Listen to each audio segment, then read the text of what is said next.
Ένα ακόμη θαύμα βίωσαν οι μοναχοί στο Άγιο Όρος. Στην Ιερά Μονή των Ιβύρων υπάρχει ένα αργυρό καντήλι που ζυγίζει στα 3,5 κιλά περίπου και στην εορτή των Θεοφανίων εκκινήθη, πράγμα που αποτελεί χαρμόσυνο γεγονός.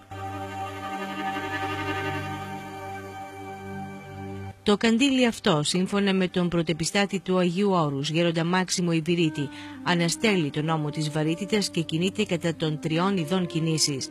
Η παράδοση αναφέρει, αλλά και όπως έχει αποδειχθεί με τα γεγονότα, όταν το καντήλι κινείται στις εορτές προμηνύει ευχάριστα γεγονότα, αφού πιστεύετε πως η Παναγία είναι στο ναό και συμπανηγυρίζει με τους προσκυνητές, ενώ αντιθέτως όταν κινείται σε καθημερινές ημέρες πιστεύετε ότι αυτό το γεγονός είναι ένα προμήνυμα για δυσμενή γεγονότα.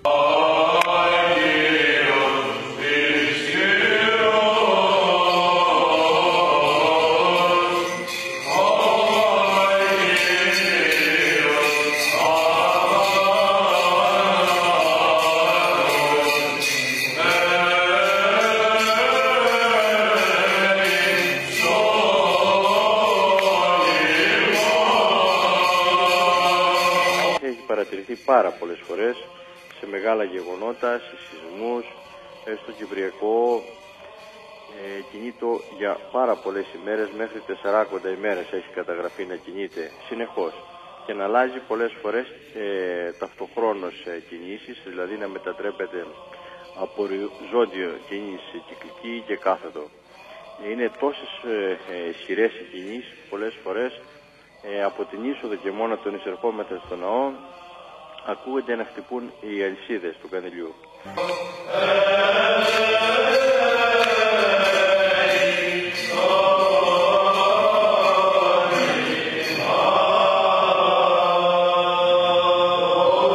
Η Παναγία με τον τρόπο αυτό φανερώνει την παρουσία της και ενισχύει την πίστη των ανθρώπων, όταν μάλιστα η πίστη του κλονίζεται είτε από την αβεβαιότητα και την απιστία την οποία εισαγάγει πολλές φορές ο πειρασμός. Δεν είναι λίγοι δε, πέρα από τους μοναχούς και τον Γέροντα Μάξιμο Ιβυρίτη, αυτοί που έχουν δει με τα μάτια τους τα μηνύματα που στέλνει ο Χριστός αλλά και η Παναγία. Κατά το παρελθόν έγιναν κι άλλα θαύματα με αυτό το κανδύλι. Πολλοί, επειδή διαπιστούσαν πώς είναι δυνατόν να γίνεται αυτό το θαύμα, λέγεται ότι κάποτε ένας κανδυλανάπτης που το άναβε το εγέμισε με άμμο για να βαρύνει περισσότερο και να μην κινείται, έτσι του είπε ο πειρασμός. Αλλά την επομένη μέρα, όταν ήρθε για να ανάψει τα κανδύλια στο ναό, είδε ξεκρέμασε το κανδύλι και να στέκεται 10 πόντους πάνω από το δάπεδο και μάλιστα είχε φύγει και η θριαλίδα, δηλαδή η κάστρα που εκεί που ανάβουμε το κανδύλι, το φυτίλι, είχε βγει και είχε πέσει στο δάπεδο και παρέμενε αναμένο.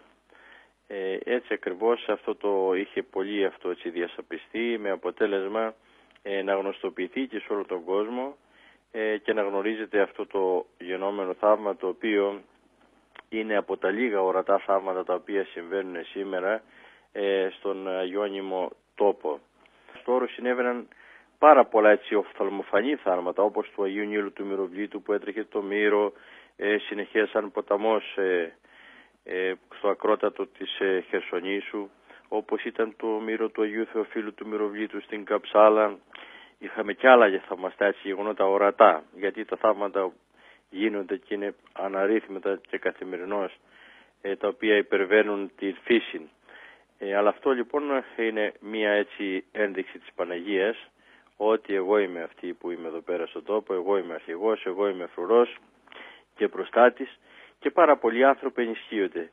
Το θαύμα και το αργυρό καντήλι απασχόλησαν έντονα τον πρωτεπιστάτη του Αγίου Όρους, ο οποίος ερεύνησε μάλιστα τα αρχεία της Μονής για να μπορέσει να μάθει την ιστορία αυτού του θαυματουργού καντιλιού. Βρήκα στο αρχείο της Μονής διάφορα σημειώματα που φαίνεται ότι αυτό το κανδύλι ήταν μπροστά στην Παναγία την Πορταΐτισσα, στο ιδιαίτερο παρεκκλήσιο που έχει η Παναγία, εκτός καθολικού δηλαδή.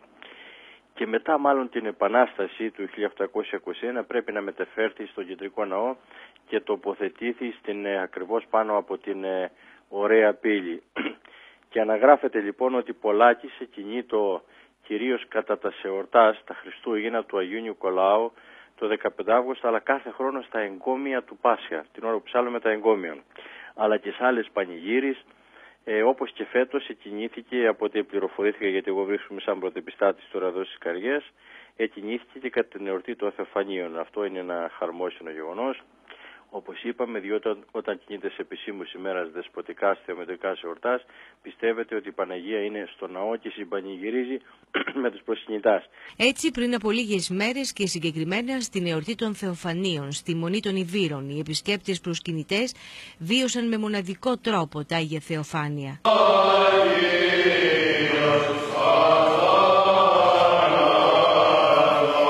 Την ημέρα του αγιασμού των υδάτων, η Παναγία έστειλε το δικό της μήνυμα.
Ανήμερα των Θεοφανίων μεταφέρεται η Παναγία η Πορταΐτισσα στο λιμάνι, στον Αρσενά της Μονής, και εκεί ρίπτεται ο Τίμιος Σταυρός και καθηγιάζονται τα ύδατα.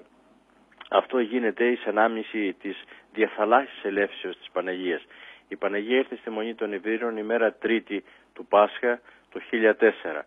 Όμως επειδή την ημέρα των Θεοφανίων γίνεται τότε ξεχωριστή πανήγυρη, αλλά την ημέρα των Θεοφανίων, επειδή έχουμε τον αγιασμό των υδάτων, είχε καθιερωθεί από παλιά να μεταφέρεται η Παναγία και να ρίπτεται ο Τίμιος Σταυρός στη θάλασσα, να αγιάζονται τα αγιοπελαγίτικα ύδατα. Μάλιστα θα σας πω και ένα συγκρονιστικό, πριν από 40 περίπου έτη, τότε παλιά έριπταν τον Τίμιο Σταυρό με τίμιο ξύλο οι πατέρες στη θάλασσα και κάποια στιγμή τον έχασαν τον Σταυρό διότι υπήρχε κύμα. Στεναχωρήθηκαν πολλοί οι πατέρες, αλλά μετά από ένα μήνα περίπου ήρθε ένας ψαράς από τη Θάσο και είπε: πατέρες, πάρτε το Σταυρό, ένα τίμιο, ήταν ένα αργύρο κατασκευασμένο σε χρυσοπίγγελτος, μάλλον ο Σταυρός που είχε τίμιο ξύλο. Λέει: εγώ ψάρευα και έπιασα ένα χταπόδι το οποίο μέσα στα πλοκάμια του είχε αυτό το Σταυρό, ο οποίος έγραφε Ιερά Μονή των Ιβύρων και σας τον έφερα. Φανταστείτε τώρα, βρέθηκε στα νερά της Θάσου, 30 μίλια μακριά, μέσα στα πλοκάμια ενός χταπόδιου, επειδή είχε το τίμιο ξύλο. Και έκτοτε από τότε καταργήθηκε να ρίχνουμε το μεγάλο του Σταυρό με το τίμιο ξύλο και ρίχνουμε ένα ξύλινο Σταυρό.